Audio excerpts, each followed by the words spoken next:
नियम नियम है, उसमें विनेश फोगाट को आगे को हम सब मानते हैं, कितनी मेहनत करी, वो चैंपियन है। फाई में उनके जो सेक्रेटरी हैं वो बृजभूषण शरण के ही आदमी हैं। आगे अगले ओलंपिक की तैयारी करनी चाहिए, इस चुनौती को स्वीकार करना चाहिए। तो टीम मैनेजमेंट का जो रोल है वहाँ मुझे लगता है कि कहीं ना कहीं कोई चूक हुई हो, और उस समय उसे खोटा सीखा वो बोला गया। उस समय देश के जो सांसद रहे, जिम्मेदार सांसद, वो ये कहते हैं कि 10 रुपये में मेडल मिल जाता है। बड़े अफसोस की बात। कैबिनेट मंत्री राजवर्धन सिंह राठौड़ हैं। आज इन्हें अपने वार्ड के अंदर तिरंगा वितरण किया है। आप क्या कहना चाहेंगे सर? देखिए, इस तिरंगे का मान सम्मान यानी हम सब का मान सम्मान, इस देश का मान सम्मान। और हम अलग अलग वेशभूषा, अलग अलग खान पान होते हैं, ये इतना बड़ा देश है, हमारे में विभिन्नताएं बहुत हैं, लेकिन जैसे ही तिरंगा ऊपर लहराता है तो हम सब एक हो जाते हैं। और इस तिरंगे की आन बान शान के लिए, इस देश के लिए हज़ारों लोगों ने अपना बलिदान दिया है। तो ये आज़ादी जो मिली है, ये इसके लिए हमेशा त्याग, तपस्या, बलिदान देना पड़ता है। आज तो देश इतना मजबूत है कि हमारे से साधारण बलिदान मांग रहा है, वो है एक अच्छे नागरिक बनने का, जिसके अंदर हम भारत को स्वच्छ रखें, भारत को मजबूत रखें और अपनी तरफ से जो जिम्मेदारी है नागरिक होने की, उसको पूरी तरह निभाएं। और ये संविधान में भी लिखा हुआ है कि जहाँ हमारा संविधान हमारे को अधिकार देते हैं, वहीं संविधान हमें हमारी जिम्मेदारी भी बतलाता है। तो आज के दिन, 15 अगस्त के दिन, चाहे बच्चे हों, चाहे जवान हो, चाहे बूढ़े हो, हमारे बुज़ुर्ग हों, मातृशक्ति हो, सब एक तरह से संकल्प लेते हैं इस देश को मजबूत करने के लिए। अगर हम विकास की बात करें, झोटवाड़ा विधानसभा में कई ऐसे रोड खराब हो चुके हैं, लाइट डैमेज हो रहे हैं, तो आप किस रूप में देखें? क्योंकि आप बजट भी लेके आए, विधानसभा के लिए अलग से बजट की बात भी कर रखे थे, तो कैसे देख रहे हैं पूर्ववर्ती सरकार के कामकाज को लेकर? देखिए, मात्र 8 महीने के अंदर हमने 700 करोड़ से ज़्यादा का काम कर भी दिया है। पानी की टंकियाँ बननी शुरू हो गई हैं, अगले साल तक करीब 18 पानी की टंकियाँ बन के तैयार हो जाएंगी। सड़कों का निर्माण हो रहा है। यहाँ पर जो अंडरपासेस थे, जहाँ पानी भर जाता था, वहाँ पर क्योंकि अभी आचार संहिता लगी थी, अगले साल इन अंडरपासेस में पानी इकट्ठा नहीं होगा। तो उसमें जेडीए, एनएचआई, नगर निगम सबको शामिल करके हम तैयारी कर रहे हैं। इस बजट के अंदर पहली बार झोटवाड़ा के लोगों को ये महसूस हुआ होगा कि इस बजट के अंदर ऐसा बजट झोटवाड़ा को मिला है जो आज तक नहीं मिला। ये सब वादे करते थे कि हाई टेंशन लाइन नीचे जाएगी। मैंने मात्र 5 महीने के अंदर बजट के अंदर घोषणा करवा दी कि 132 केवी हाई टेंशन लाइंस अंडरग्राउंड होगी, 150 करोड़ रुपए उसके लिए पास हो गए। सब बात करते थे कि साहब यहाँ पर अस्पताल बनना चाहिए। मैंने पहले ही बजट के अंदर सैटेलाइट हॉस्पिटल की बजट के अंदर घोषणा करवा दी, 200 बेडेड सैटेलाइट हॉस्पिटल की। एक विश्वविद्यालय कालवाड़ के अंदर खुलवाने की घोषणा करवा दी। तो हर तरह से एलिवेटेड रोड 2, ये शहर का गांव जैसा बना हुआ था झोटवाड़ा विला, इसको जयपुर का मुख्य शहर बनाने के लिए ट्रैफिक का नियंत्रण, ट्रैफिक आराम से हो, उसके लिए 2 एलिवेटेड रोड्स की डीपीआर पास करा दी। अजमेर हाईवे से सीधे कालवाड़ रोड जोड़ने के लिए एक 200 फीट की सेक्टर रोड पास करवा दी। अभी यहाँ पे कॉलोनीज हैं, उसके अंदर सीवरेज लाइन नहीं है। 2 बड़ी सीवरेज लाइन, हमारी जो 2 एसटीपीज हैं, उसके लिए मोटी सीवरेज लाइन डलनी शुरू हो गई है। पाइपलाइनें कॉलोनीज के अंदर डल रही हैं। अब ये जो आप देखते हो ना, पानी में ये सड़क पे खड्डे हुए हुए, ये सब पुरानी सरकार और पुरानी जो मानसिकता थी यहाँ पे नेताओं की, कांग्रेस के नेताओं की, उसके कारण से है ये।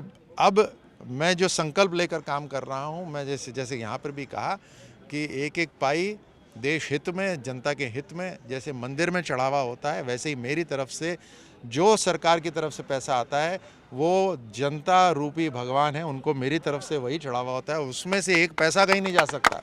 ऐसा ही काम मेरा एक सवाल है, जिस तरह से विनेश फोगाट के साथ वेट लॉस को लेके चर्चाएं चल रही है देश में, एक आप अंतर्राष्ट्रीय खिलाड़ी आप भी थे, इसको आप किस रूप में देख रहे हैं?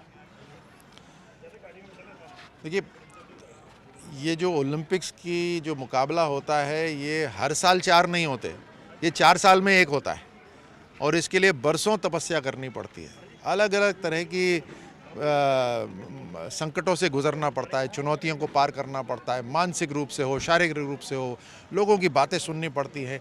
वो सब करके एक खिलाड़ी जब 4 साल में एक दिन प्रदर्शन के लिए पहुंचता है और उसके साथ अगर इस तरह की चोट हो जाती है तो दुख तो होता ही है।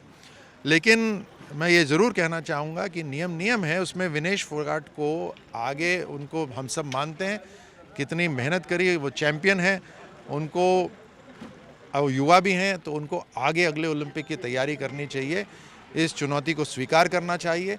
और वो जब ऐसा करेंगी, पॉजिटिव एटीट्यूड से ऐसा करेंगी, तो लाखों लड़कियां हैं, लाखों लड़के हैं जिनके सामने भी इस तरह की चुनौतियां आती हैं जीवन में, अलग अलग रूप में आती हैं, उनमें भी एक भरोसा उत्पन्न होगा, उनमें भी एक इंस्पिरेशन होगी। अगर बात करें बीजेपी पार्टी में आज एक बड़ा कह सकते हैं नुकसान हो गया, एक आदिवासी नेता के साथ हादसा हो गया, वो आप किस रूप में देख रहे हैं, क्या कहना चाहेंगे? एक बड़ा पार्टी के लिए। ये दुख की बात है, ये अचानक इस तरह का हादसा हो जाना। मैंने जो पढ़ा है उसमें यही है कि दिल के दौरे से उनका देहांत हुआ। बहुत दुख की बात है। सलूम्बर के अंदर जनता उनको चाहती थी, वो जिस तरह से जनता के लिए काम करते थे, इतने 20 साल से लगातार वो जनसेवा में थे। तो मेरा उनकी आत्मा को भगवान शांति दे। हमने एक अपना साथी खोया है, उनके परिवार ने एक प्रमुख सदस्य खोया है, भगवान उसकी पूर्ति करे, उनको शक्ति दे। फाई में उनके जो सेक्रेटरी हैं वो बृजभूषण शरण के ही आदमी हैं। तो टीम मैनेजमेंट का जो रोल है वहाँ मुझे लगता है कि कहीं ना कहीं कोई चूक हुई हो। और उस समय उसे खोटा सीखा वही बोला गया। उस समय देश के जो सांसद रहे, जिम्मेदार सांसद, वो ये कहते हैं कि 10 रुपये में मेडल मिल जाता है। बड़े अफसोस की बात। मुझे पता है कि एक एथलीट को कितना तकलीफ़, लाइफ टाइम देने वाली तकलीफ़ उनके लिए रहेगी। पूर्व विधायक कृष्णा पूनिया जी हमारे साथ हैं। कह सकते हैं ये एक इंटरनेशनल खिलाड़ी भी रहे हुए हैं। जिस तरह से आज देश में ओलंपिक का खेल चल रहा है, उसमें विनेश फोगाट के साथ जो कह सकते हैं घटना या हादसा। पेरिस ओलंपिक के टाइम जब विनेश 50 केजी में अपनी जो 3 बाउट उन्होंने खेली हैं, जिसमें वो सिल्वर मेडल तक पहुंची है, तो उस समय वो सही बॉडी वेट से थी। और फाइनल में पहुंचने के लिए 100 ग्राम ज़्यादा वज़न जब पाया गया, तो कई बार ये हो जाता है। लेकिन अफसोस है हमें इस बात का कि सिल्वर मेडल तो उन्होंने बड़े रूल में रह के खेला है, सारा कुछ उन्होंने रूल फॉलो किया है, तो सिल्वर मेडल उनका बनता है। तो विनेश को सिल्वर मेडल ना दिया जाना ये बड़े दुख की बात है।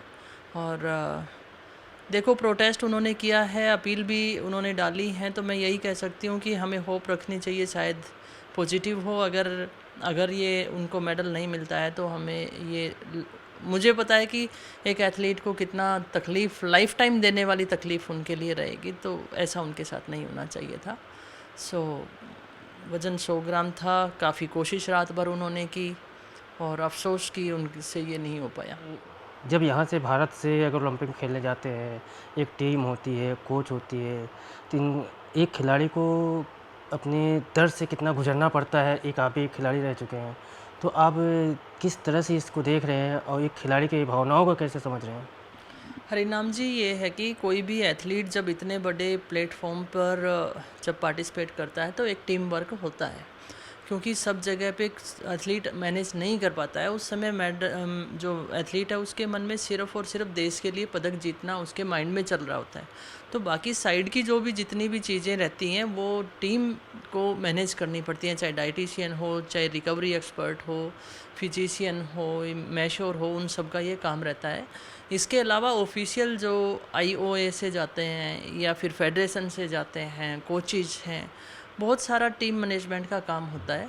तो जिस समय विनेश का या किसी भी एथलीट की अगर बात की जाए, तो जब अंतर्राष्ट्रीय स्तर पे होता है तो उसके मन में भावना यही होता है कि मैं अपने देश के लिए पदक कैसे जीतूं, और वही उसने भी किया। तो टीम मैनेजमेंट का जो रोल है वहाँ मुझे लगता है कि कहीं ना कहीं कोई चूक हुई होगी। अगर हम बात करें कि जिस तरह से ओलंपिक का खेल है, जिस तरह से ये घटना घटा है, इसमें केंद्र की तरफ से या केंद्र सरकार की तरफ से कुछ कदम उठाने चाहिए? देखिए, इसमें प्रोटेस्ट तो हमें करना ही होगा, और मुझे जहाँ तक पता चला कि किया भी है। ओलंपिक संघ उसमें कर सकता है, फेडरेशन उसमें कर सकती है, एथलीट भी उसमें कर सकता है। ऑफ कोर्स अगर गवर्नमेंट उस पे फोर्स करे तो कुछ बेहतर नतीजे आ सकते हैं, उन्हें भी करना चाहिए, ये ऐसा मुझे लगता है। बिल्कुल, एक समय था जब विगेश फोगाट ने जंतर मंतर पे एक धरना दिया था, उसमें आपने मुद्दा उठाया था, ब्रजभूषण को लेके किया गया था। कहीं न कहीं ये भी राजनीति के बीच में ऐसा कोई कांड तो सामने नहीं आ रहा बीच में? हरिनाम जी, मैं उस चीज़ के ऊपर तो नहीं जाऊंगी। ये ज़रूर कहूँगी कि उसने जो उत्पीड़न हो रहा था उसके खिलाफ आवाज़ उठाई, और उस समय उसे खोटा सीका बोई बोला गया। उस समय देश के जो सांसद रहे, जिम्मेदार सांसद, वो ये कहते हैं कि 10 रुपए में मेडल मिल जाता है। बड़े अफसोस की बात कि सत्ताधारी सांसद इस तरीके की बोली बोलता हो तो एथलीट डिमोरलाइज होता है, और बावजूद उसके आप देख सकते हैं कि वो कितनी स्ट्रॉन्ग लड़की है कि जिसने अपने आप को कम बॉडी वेट में खेलकर भी प्रूव करके दिखाया, और डिफेंडिंग चैम्पियन को उसने हराया, वर्ल्ड लीडिंग एथलीट्स को उसने हराया, वर्ल्ड चैम्पियन को उसने हराया। तो आप देख सकते हैं कि उसने अपनी तरफ से पूरा मेहनत किया। लेकिन मैं ये कहूँ कि वहाँ जैसे, क्योंकि फेडरेशन की तरफ से जो अभी एएफआई में उनके जो सेक्रेटरी हैं वो ब्रिजभूषण शरण के ही आदमी हैं, तो मैं कंट्रोवर्शियल बात ना करके मैं ये ज़रूर कर सकती हूँ कि कहीं ना कहीं कुछ तकलीफ़ों से विनेश को मुझे लगता है कि गुजरना पड़ा होगा। अगर बात करें जिस तरह से एक बीजेपी के नेता हैं, उन्होंने आज ओलंपिक लिए हम जैसे सवाल किए थे अभी, उनका कहना था कि 4 साल बाद फिर तैयारी कर सकते हैं। तो 4 साल बाद क्या इम्प्रूव कर सकते हैं ऐसे खेलों को लेके, या दोबारा से तैयारी हो सकती है? डिपेंड करता है कि एथलीट कितनी बार पार्टिसिपेट कर सका है और क्या उसकी एज हो रखी है। और जैसे विनेश के मामले में कहा जाए कि आप 4 साल बाद आप कर लेना, तो मैं ये कहना चाहूँगी कि ये आर्चरी या शूटिंग, ये गेम अलग हैं, आपको मशीन के साथ खेलना पड़ता है। लेकिन रेसलिंग है, और उसके साथ कहूँ कि बॉक्सिंग है, एथलेटिक है, हॉकी है, बैडमिंटन है, टेनिस है, ये ऐसे गेम हैं जिसको अपने शरीर के साथ खेलना होता है। वो 29 ईयर ओल्ड है और 4 साल बाद वो 33 की हो जाएंगी, तो कोशिश वो कर सकती है, लेकिन यही परफॉर्मेंस वो दे सकती है, इसका कोई गारंटी नहीं है ना। और जब एथलीट पहले ही नी की सर्जरी करा चुका है, इंजर्ड है, बावजूद उसके खींचकर वो इतनी दूर तक लेके जा रहा है, तो जैसे जैसे उम्र बढ़ेगी तो वो परफॉर्मेंस भी डाउन रहती है। तो मुझे नहीं लगता कि वो आगे कर पाएगी, या उसे करना चाहिए नहीं करना चाहिए, ये तो डिसीजन विनेश का होगा। लेकिन जो स्पोर्ट्स पर्सन है वो अच्छे से समझ पाएगा बीजेपी नेता की बजाय या कांग्रेस के नेता की बजाय कि वो कर सकता है कि नहीं कर सकता है। लेकिन ऐसे गेम इतना इजी नहीं है कि कहना आसान है, करना आसान नहीं है।